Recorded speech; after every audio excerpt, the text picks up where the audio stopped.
ጤና ይስጥልን የተከበራችሁ ኦፋና ሚዲያ ተከታዮች፣ እዚህ ሰዓት በእናንተ የሚደርሰው ታሪኩን አካፍሉት ብሎ ፕሮግራማችን ነው። በዛሬው ፕሮግራማችን ተገባዥ መጣችሁ እንግዳችሁን የምትሆኑ ፕሮክታዊት በርሶ ትባላለች። በርካታ ዓመት መረት አገልግላለች። ከዚህ በተጨማሪ በኢትዮጵያ መስማት ብሔራዊ ማህበር ስር የሚተዳደረው አክሽን መስማት ትምህርት ቤት ዳይሬክተርነት ትመርጣለች። ከዚህ በተጨማሪ በቀድሞ ዋልታ በአሁኑ ፋና ሚዲያ ምክትል ፕሮግራም ሲጀምር አስተዋቂ በመሆን ሰርታለች። በአሁኑ ወቅት ልምዲግ ኤጁኬሽን ኤንድ ሶሻል ሰርቪስ የሚባል ድርጅት መስማት ተሳናቸውን በማገልገል በስራ መሪነት የሰራች ትገኛለች። ከሷ ጋር በህይወት ጉዞ አሳቀጥማት የነበረ ውጣ ውረድ ፈተና አልፋ አሁነችበት ቦታ ልምዷን ታካፍላለች። እስከ ፕሮግራሙ ፍጻሜ ድረስ እንድትቆዩ እንጋብዛለን። እሺ፣ ጥሪያችሁን አክብረሽ ወደ ዝግጅት ክፍሉ ስለመጣሽ ያመሰግነን። ሰፋ አድርገሽ ብታስተዋውቂን። እሺ፣ አክብራችሁ ስለጠራችሁኝ በጣም አመሰግናለሁ። እዚህ ፕሮግራም ላይ በመገኘቴም በጣም ደስተኛ ነኝ። ብዙ ሰዎች የተጋበዙ አይቻለሁ። ብዙ ትልልቅ ሰዎችን አይቻለሁ እዚህ የሰሩትን ታሪካቸውን ያካፈሉና በጣም ደስ ብሎኛል እድሉን በማግኘቴ። ስሜ ብርክታዊት ይባላል። ብዙ አመት የሰራሁት በመምህርነት ነው። አሁንም ድረስ ስራዬ የቀጠለው በዛው በኤጁኬሽን ዙሪያ ነው የምሰራው። ግን በፊት የምሰራው የሚሰሙት ተማሪዎች ላይ ነበረ። አሁን ግን ቀይሬ በዴፎች ዙሪያ ነው የምሰራው ማለት ነው። ከመስማት ተሳናችሁ ማህበረሰብ ጋር አብሮ ለመስራት ያነሳሳሽ ምክንያቱ ምንድነው? ከበፊትም ጀምሮ ምልክት ቋንቋ ደስ ይለኛል። ግን እውነት ለመናገር ከመስማት የተሳናቸው ጋር አብሬ እሰራለሁ ብዬ አስቤ አላቅም። ግን እንዳጋጣሚ የትምህርት እድል መጣ። ለ3 ወር ያክል ይመስለኛል 3 ወር የምልክት ቋንቋ ስልጠና በቤተ ክርስቲያን በኩል መጣና እዛ ክረምት ስለነበር ለምን አልሰለጠንም ብዬ ሰለጠንኩኝ። ከዛ በኋላ ምልክት ቋንቋ የተወሰነ መግባባት ቻልኩ። እዛ እንዳጋጣሚ የኢትዮጵያ መስማት የተሳናቸው ብሔራዊ ማህበር ስር የሚገኝ ኮአክሽን የሚባል ትምህርት ቤት እዛ ዳይሬክተርነት ለመወዳደር ማስታወቂያ ወጣ። ከዛ መወዳደር ጀመርኩ ማለት ነው። በሰዓቱ የማውቀው ምልክት ቋንቋ ትንሽ ነበር። ግን ከህፃናት ውድድሩን አሸንፌ ገባሁኝ። ምክንያቱም እንደነገርኩ ከዚህ በፊት ትምህርት ላይ ነው የምሰራው። መስማት የተሳናቸውን ብቻ ነው የቀየርኩት። ከዛ በኋላ እዛ ተወዳድሬ ያለፍኩና ገባሁኝ በዳይሬክተርነት። ከህፃናት ጋር ስውል ስጫወት ቋንቋውን በደንብ ለመቻል በቃሁኝ። ከዛ በኋላ በቃ በዴፎች ዙሪያ መስራቴን ቀጠልኩኝ ማለት ነው። በፊት የማውቀውን እውቀት በሙሉ ወደ ዴፎች ቀየርኩት ማለት ነው። ጥሩ አጋጣሚ ሆኖልሻል ማለት ነው። አንዳንድ የሚሰሙት ማህበረሰብ ከመስማት ተሳናችሁ ጋር አብሬ ልስራ ኧረ ይቅርብኝ አልፈልግም እንደነሱ ቦንስ ሰው ምን ይለኛል ቋንቋ ስጠቀም ይቅርብኝ የሚሉ ሰዎች አሉ። እና ወደዛ ማህበረሰብ ተቀላቀይ የሚሰሙት ምን አሉሽ? እነሱ ጋር አብረሽ ነው የምትሰሪው ምን ጥቅም ታገኛለሽ? ኧረ ይቅርብሽ የሚልም ካላጋጠመሽም የሚሰሙት ማህበረሰብ ወደ መስማት ማህበረሰብ ተቀላቀይ። ብዙ ጊዜ እንደዚህ ነገር ይገጥማል ከፋሚሊዎች ጀምሮ። ምክንያቱም ብዙ ጊዜ የመስማት የተሳናቸው ወይም አካል ጉዳተኞች ላይ የሚሰሩት ሰዎች በፋሚሊያቸው የሆነ የተጎዳ ሰው ይኖራል። የኔን ለየት የሚያደርገው ምንድነው? ምንም ዴፍ አላቅም ነበር። አካል ጉዳት ምንም ሰው ዘመድም ፋሚሊም የለም። ግን አጋጣሚው ምንድነው? ዳይሬክተር ሆኜ መቀጠሪ ነው። ህፃናቱን ስመለከት ያለውን ጋፕ አየሁ። በጣም ትምህርት ላይ የዴፎች ህፃናት ትምህርት ላይ በጣም ትልቅ ጋፕ አለ እና እሱን ለመሸፈን ነበር ስሞክር የነበረው። ለዚህ በሚሰሙት ማህበረሰብ በጓደኞቼ ሁሉንም ነገር ነው የቀየርኩት። ጓደኞቼ ምንድነው ጥቅም የምታገኙ ይላሉ። ፋሚሊዎች እንዴት ከነሱ ጋር መግባባት ቻልሽ? እንዴት ወደዚህ ታሪክ ውስጥ ገባሽ ሁሉ ይላሉ። እስካሁን ድረስ ከዴፎች ጋር ብዙ አብሬ ስለመሆን እንዴት ነው ከነሱ ጋር የምትግባቢ ብለው የሚገረሙ ሰዎች አሉ። ምክንያቱም ምንም በፋሚሊም በዘመድም ምንም ዴፍ ፋሚሊያችን ውስጥ ስለሌለ ማለት ነው። ስለዚህ ጥያቄ ያነሳሉ፣ ግራም ይጋባሉ። ግን እኔ በውስጤ አንዴ በቃ ህፃናቱን አየው፣ ጋፑን አየው፣ መውጣት አልቻልኩም። ያለኝን እውቀት በሙሉ እነሱ ላይ ማፍሰስ ጀመርኩ ማለት ነው። እንደምታውቁ ፕሮግራሙ ታሪክ ወላካፍሎ የሚለው ከልጅነት እስከ ደርሱበት ደረጃ ደርሱበት መንገድ የምታካፍልበት ፕሮግራም ነው እና የተወለድሽ ድገትሽ የት ነው? በልጅነትሽ ምን አይነት ዝንባሌ ነበረሽ? ወደፊት ምን አቀዳሽ ነበር? ከልጅነት እንጀምር። ተወልጄ ያደግኩት እዚሁ አዲስ አበባ ሳሪስ የሚባል በልዩ ስሙ ደግሞ 58 የሚባል ሰፈር ነው። እዛው ተወልጄ ያደግኩኝ። ከዛ በኋላ እዛው አካባቢ ከ1 እስከ 8ኛ ክፍል መጋቢት 28 የሚባል ትምህርት ቤት ተማርኩ። ከ9 እስከ 10 ደግሞ ግንቦት 20 የሚባል ትምህርት ቤት ተማርኩ። ከዛ በኋላ 10 ላይ ፌል አድርጌ ነበረ። የሚገርመው ነገር ትምህርት የጀመርኩት ከሰርተፍኬት ነው። ለመጀመሪያ ጊዜ 10ን ፌል ስልክ ምንድነው የሙያ ነው ውጤት የመጣልኝ። ስለዚህ እኔ ወድቃለሁ ብዬ አስቤ አላቅም። ምክንያቱም ጎበዝ ተማሪ እንኳን ባልሆን ትምህርት አይከብደኝም ነበር። ስለዚህ መውደቅ ያለ አይመስለኝም ነበር እና በሰዓቱ 10ኛ ክፍል ስወድቅ ደነገጥኩ። አስታውሳለሁ 3 ቀን ነበር ያለቀስኩት በር ዘግቼ ማለት ነው። ምክንያቱም የሚታለፈው በፊት ዝም ብዬ ሳልፍ ስለነበረ ጎበዝ ባልሆንም መምህር ሲያስተምር እሳተፍ ስለነበረ ውጤትም ቆንጆ ስለነበረ መውደቅ አልመሰለኝም ነበር። ምክንያቱም ኳስ እጫወት ነበረ። ወደ ኳሱ ዞር ብዬ ስለነበር 10ኛ ክፍል ፈተናውን ወደቅኩኝ ማለት ነው። እዛ የሙያ ሲመጣ መምህርነት ተመዘገብኩኝ ማለት ነው። ለመጀመሪያ ጊዜ የግል ትምህርት ቤት ፓሲፊክ የሚባል ትምህርት ቤት 1 አመት ተምሬ ጨረስኩኝ። ከዛ ትምህርት አላቆምኩም። ከዛ በኋላ 10 ፌል ካረኩ በኋላ እስካሁን ድረስ ትምህርት አላቆምኩም። እዛ ፓሲፊክ የሚባል ትምህርት ቤት ሰርተፍኬት ጀመርኩ። እዛ እንዳለፍኩኝ የዛ የትምህርት ቤቱ ኃላፊ ጥሩ ውጤት እንዲሁም በመምህርነት ስለሆነ የገባሁት ተሳትፎ የቆንጆ ስለነበረ የራሷ ትምህርት ቤት ቀጠረችኝ። ትምህርቱን እንደጨረስኩኝ እዛው ቀጠረችኝ። ከዛ በኋላ 1 አመት እሷ ጋር ሞንቶሶሪያን ኢንተርናሽናል ስኩል የሚባል እዛው ተቀጥሬ መስራት ጀመርኩ። ወዲያው እንደጨረስኩ 18 አመት ራሱ አልሞላኝም ነበር። እዛው እንደጨረስኩኝ እዛው ጀመርኩኝ። እዛ 1 አመት እዛ እያስተማርኩኝ ማታ ደግሞ ኮተቤ መምህራን ማሰልጠኛ ትምህርት ቤት እዛ መማር ጀመርኩኝ ማለት ነው። ከዛ እዛም ጨረስኩኝ። ከዛ እዛም እንደጨረስኩ አሁንም ስራ ቀን ስራ ሰራለሁ፣ አስተምራለሁ፣ ማታ ትምህርቴን ቀጠልኩኝ ማለት ነው። ስለዚህ አሁን ያለሁበት ደረጃ ምንድነው?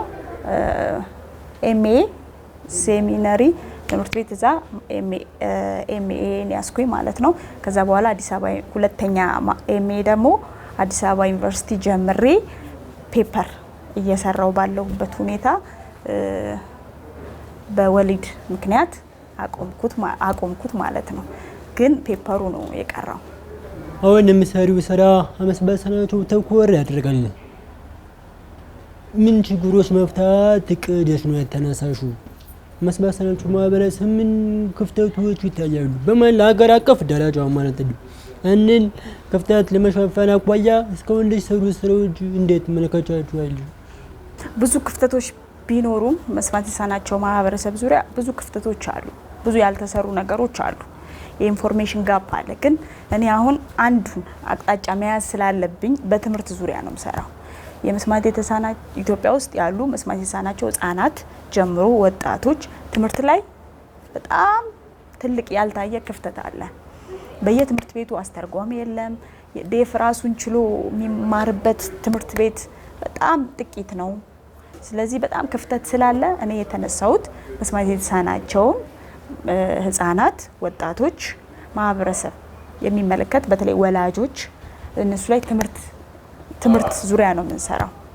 ስለዚህ አሁን ያለሁበት ሁኔታ ምንድነው? ሌሜክዲ ትምህርት ቤት የሚባል ሌሜክዲ ኢንክሉሲቭ ኤጁኬሽን ኤንድ ሶሻል ሰርቪስ ነው የሚባለው ስሙና በዛ ስር ቅዳሜ እየመጡ መስማት የተሳናቸው ወጣት ተማሪዎች ከአምስተኛ ክፍል እስከ 12ኛ ክፍል ያሉ ተማሪዎች በትርፍ ጊዜያቸው ኮምፒውተር ይማራሉ።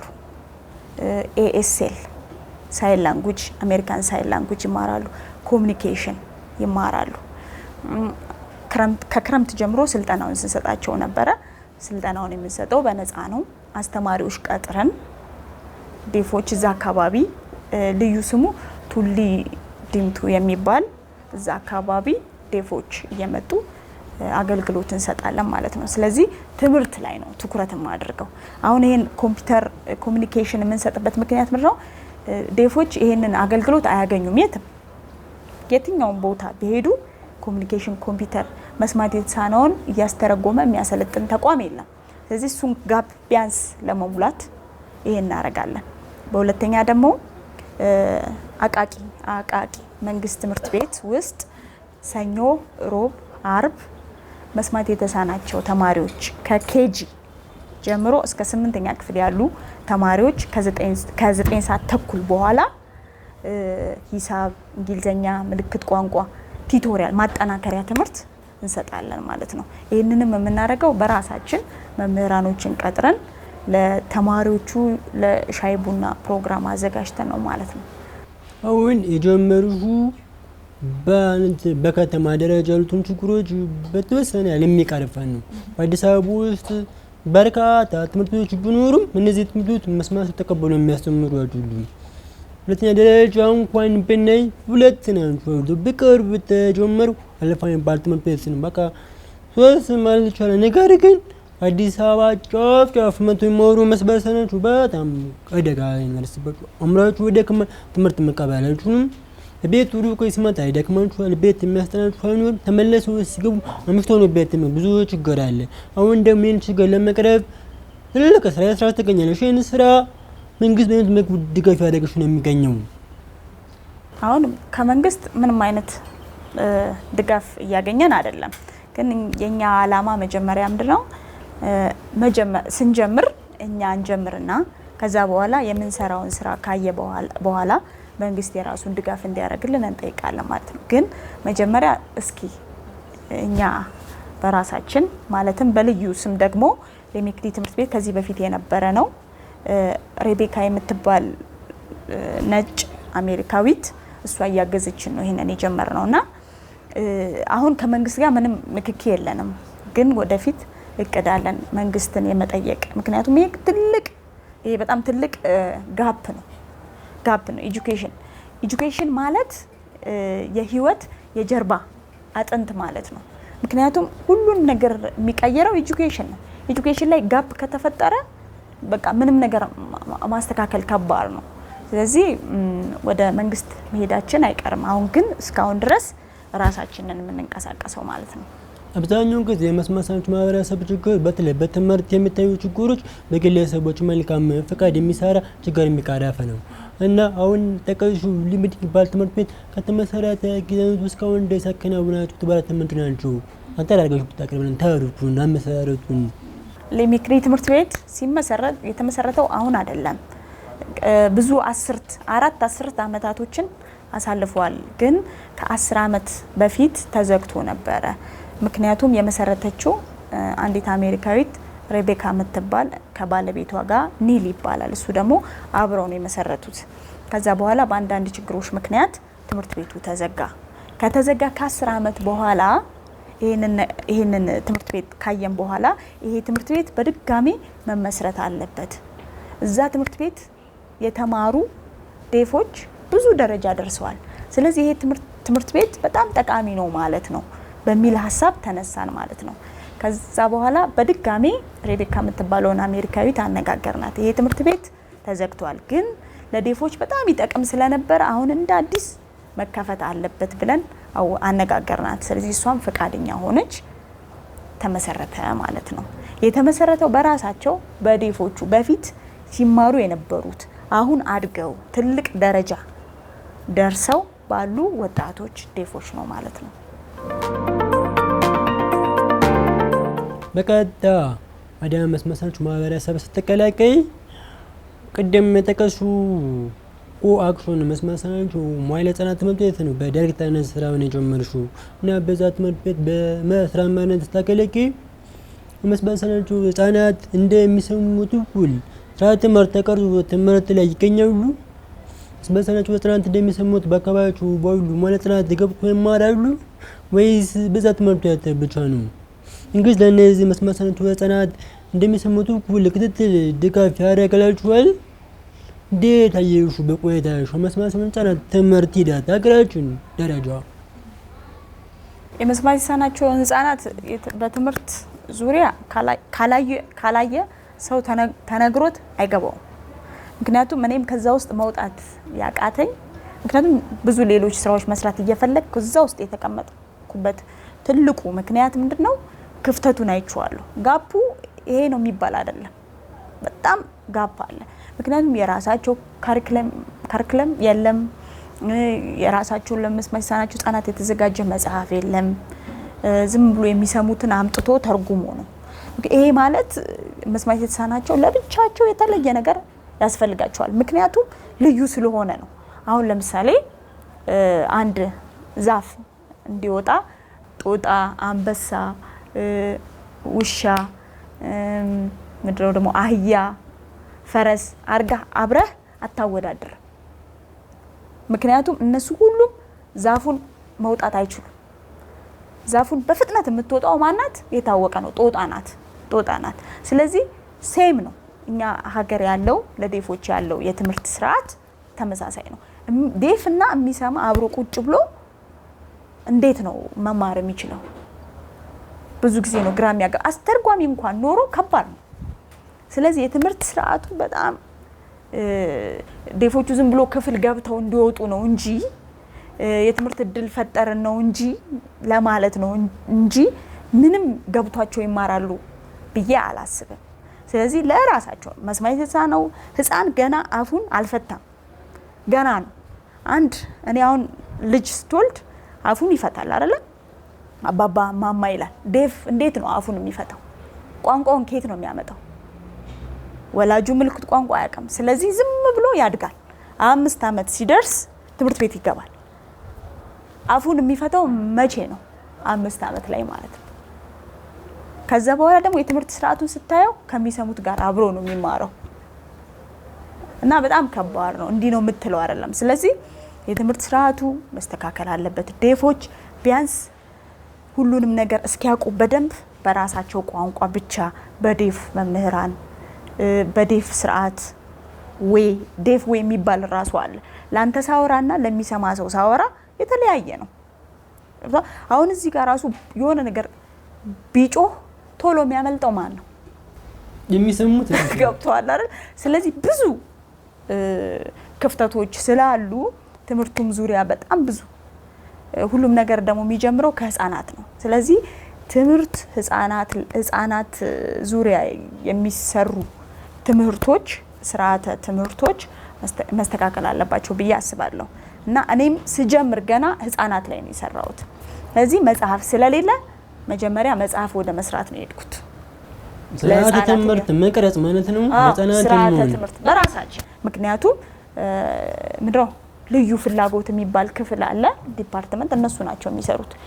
ልዩ ፍላጎት ዲፓርትመንት የሚሰሩት ሰዎች ልዩ ፍላጎት የተማሩ እንጂ ልዩ ፍላጎት ውስጥ ደግሞ ብዙ አለ አይነ ስውራን አለ የስጋ ደዌ ብዙ አሉ። ዴፍ ሌላ ነው ደግሞ ሁሉንም አካቶ ነው የሚጨምረው። ምድሮ የጫውንም ሰሊጡንም ሁሉም ጤፉንም ስንዴውንም አብሮ መውቀጣ ምን አይነት ቴስት እንዳለው አላውቅም። ስለዚህ ለየት ተደርጎ ለዴፎች ለብቻ መሰራት አለበት ብዬ ነው ማስበው ስርዓተ ትምህርት። ምክንያቱም ቋንቋው ራሱ ይለያል። ስለዚህ መጽሐፍቶች የሉም፣ የህፃናት መጽሐፍት የለም፣ እነሱን ማስተማሪያ መሳሪያዎች የሉም። ራስህ ነህ በቃ ክሬት ታረጋለህ። በአካባቢያቸው ባሉ ዛፉን እያሳየ ምልክት ታረጋቸዋል። ከዛ ደግሞ ወደ ቤታቸው ሲሄዱ የቤት ስራ መስራት ይከብዳቸዋል። ምክንያቱም ወላጅ ምልክት ቋንቋ አያውቅም። ስለዚህ አስተማሪው ምንድነው የሚያደርገው? ዝም ብሎ ያሳልፋቸዋል። 10 ቶስ ያለ ያዘነ ስጠው ምናምን እያለ ያልፋል። ዲግሪ ራሱ ይመረቃል። ዲግሪ ተመርቆ ራሱ አሁን አንድ ዴፍ በደንብ ስሙን ራሱን በደንብ ማስተዋወቅ የሚችል ትንሽ ነው። ለምን በሀዘኔታ ነው። እለፍ በቃ ስጠው ሀያ ጨምርለት ያሳዝን እያለ ነው። ግን ማሳዘን ሳይሆን ስርዓቱን የትምህርት ስርዓቱ ቢስተካከል ኦፖርቹኒቲዎች ቢፈጠሩ እድል በቃ መልካም ቆንጆ እድል ቢፈጠር ዴፎቹ መስራት ይችላሉ። ምክንያቱም በዓለም ዙሪያ ብዙ ጊዜ ነው የምናገረው በዓለም ዙሪያ ብዙ ነገሮችን ክሬት ያደረጉት ዴፎች ናቸው። ቴክስት አይደለ ቴክስት መጻጻፍ ክሬት ያደረገው ዴፍ ነው። አምፖል ክሬት ያደረገው ዴፍ ነው።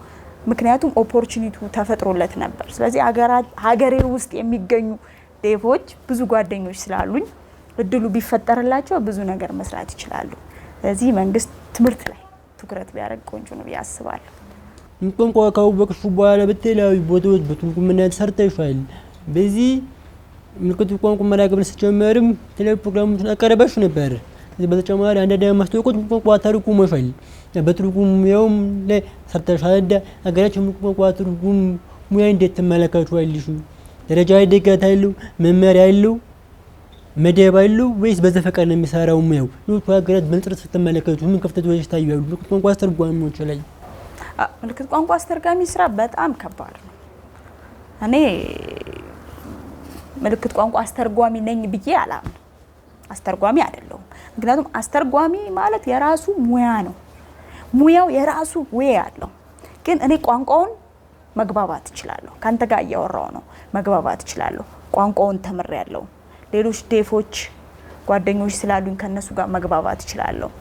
ቢያንስ ምንም አያመልጠኝም። ገብቷል። ግን ሙያው ሌላ ነው። ትርጉም ስራ በጣም ከባድ ነው። አሁን እየተሰራ ያለው ሀገር ውስጥ እዚያ ሀገር ውስጥ እኔ እያየው ያለሁት በልምድ ነው እንጂ በሙያ አይደለም። ምክንያቱም ሙያው አለባበስ እንኳን ይጠይቃል አይደለ? ይሄ ጸጉር ስታይልክ ነው ወይ ይጠይቃል። የአይንክ ይሄ ፌሻል ልክ ሴም ጋዜጠኛ ማለት ነው። ዝም ብሎ አንድ ሰው ጋዜጠኛ መሆን ይችላል አይችልም። ንግግር ስለቻለ ጋዜጠኛ አትሆንም። ሴም ምልክት ቋንቋ ስለቻለ አስተርጓሚ መሆን አትችልም።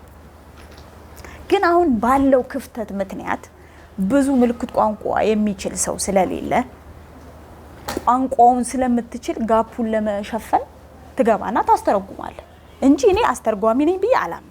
ሌሎች አስተርጓሚዎች አሉ። ስለዚህ እኛ ሀገር ውስጥ እየተሰራ ያለው ከጥቂት ሰዎች ውጪ በልምድ ነው። ቤተክርስቲያን ይማራል።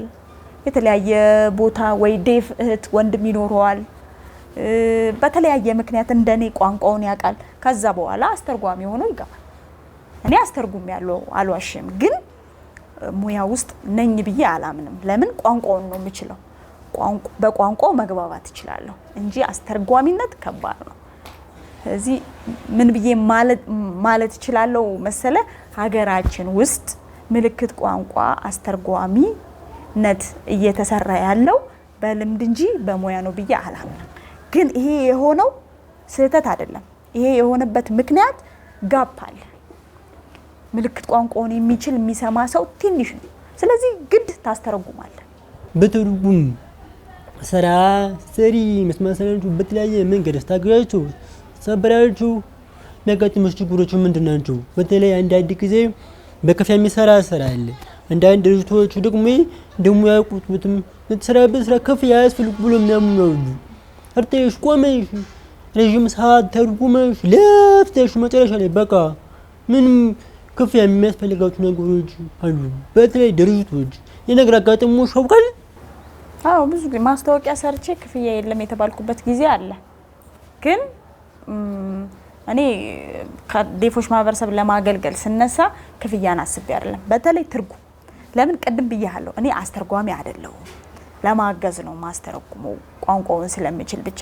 ስለዚህ ክፍያ ካለው ቴንኪዩ፣ ከሌለውም ችግር የለውም። ግን ብዙ ጊዜ እንዳልከው በጀት አይያዝለትም ለአስተርጓሚ። ምክንያቱም አንደኛ ያደክማል፣ ሁለተኛ ይቆማል።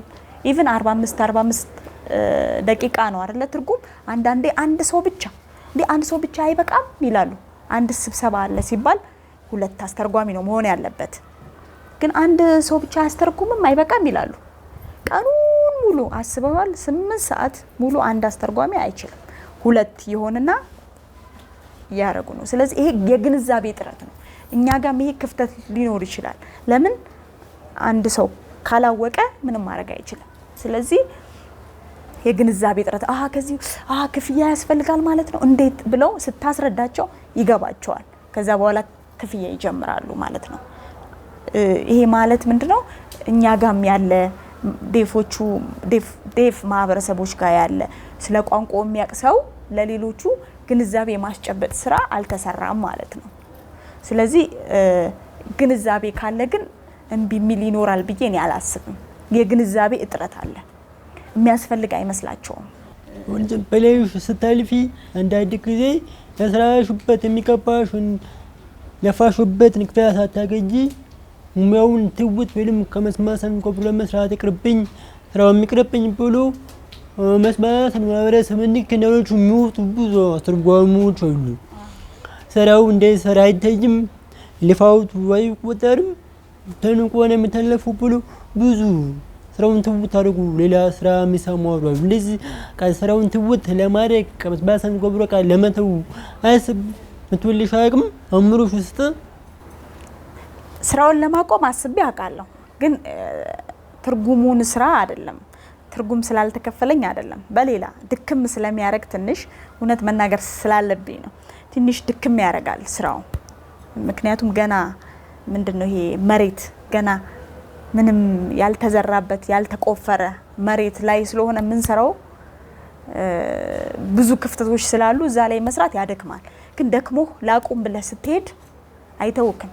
እኔ እንደሱ ነው ፊልም ማረገው። በቃ ከዚህ በኋላ አልሰራም የራሴን ነገር ነው ማረገው ብለህ ሌላ አቅጣጫ ስታረግ ውስጥ ይቀመጣል። አትችልም ማቆም። የሆነ ነገር ደረጃ ካላደረስክ በስተቀር አንዴ ውስጥ የተቀመጠ ነገር ማውጣት ከባድ ነው። ስለዚህ ጭራሽ አሁን ቤታችን ነው የጀመርነው። ቤታችን ውስጥ ቅዳሜ መስማት የተሳናቸው ተማሪዎች እየመጡ እኛ የምንኖረው ከላይ ነው፣ እነሱ ከስር ቅዳሜ ይማራሉ ማለት ነው። ይሄን ያህል ቤታችን መጡ። ማቆም አትችልም። የእውነት ውስጥ ከገባ ማቆም አትችልም። ካቆምክ መጀመሪያም ውስጥ የለም ማለት ነው ብዬ ነው ማስበው። ስለዚህ አስተርጓሚዎች በጣም ይጎዳሉ፣ ይሰለቻል።